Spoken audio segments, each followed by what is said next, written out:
আমরা আজকে নির্বাচন কমিশনে এসেছি নভেম্বরে গণভোট দেওয়ার দাবি নিয়ে স্মারকলিপি দেওয়ার জন্য। আগামী ৩ তারিখে আমরা যে ৮টি দল আন্দোলনরত অবস্থায় রয়েছি, সেই ৮টি দলের একটি শীর্ষ পর্যায়ের বৈঠক আছে এবং সেই ৩ তারিখের আগে যদি আমাদের দাবি দেওয়া মেনে নেওয়া না হয় নভেম্বরে গণভোট, তাহলে ৩ তারিখের সেই শীর্ষ পর্যায়ের বৈঠক থেকে বৃহত্তর কর্মসূচি এবং কঠোরতর কর্মসূচি আসতে যাচ্ছে। আমি দেশবাসী জনগণকে অনুরোধ করব, জুলাই সনদের আইনগত ভিত্তি লাগবে। এই বাস্তবতার নিরিখে সবাইকে রাজপথে নেমে আসতে হবে, কারণ আন্দোলন সংগ্রাম আমাদের এখনো শেষ হয়।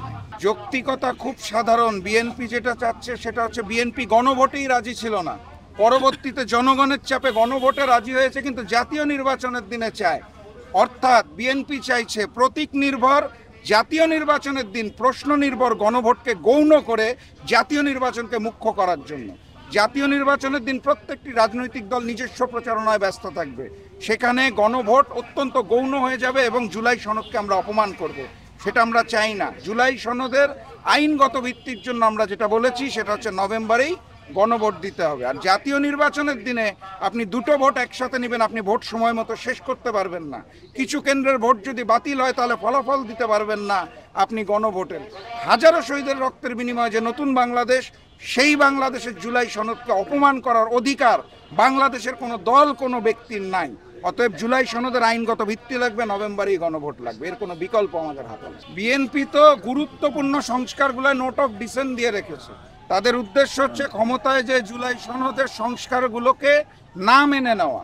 সেটার জন্যই আমরা বলেছি কোনো দল ভবিষ্যতে যাতে স্বৈরাচার হতে না পারে, আওয়ামী লীগের জায়গায় যাতে নতুন কোনো স্বৈরাচার আসতে না পারে।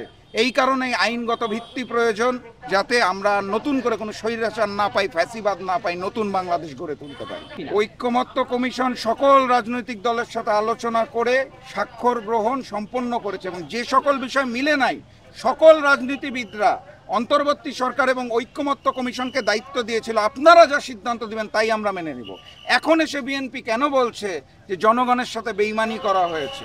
জনগণের মতামত তো নেওয়াই হয়নি, নেওয়া হয়েছে আমাদের মতো রাজনীতিবিদদের মতামত। জনগণের মতামতের জন্যই গণভোটটা হতে হবে এবং নির্বাচনের আগেই হবে।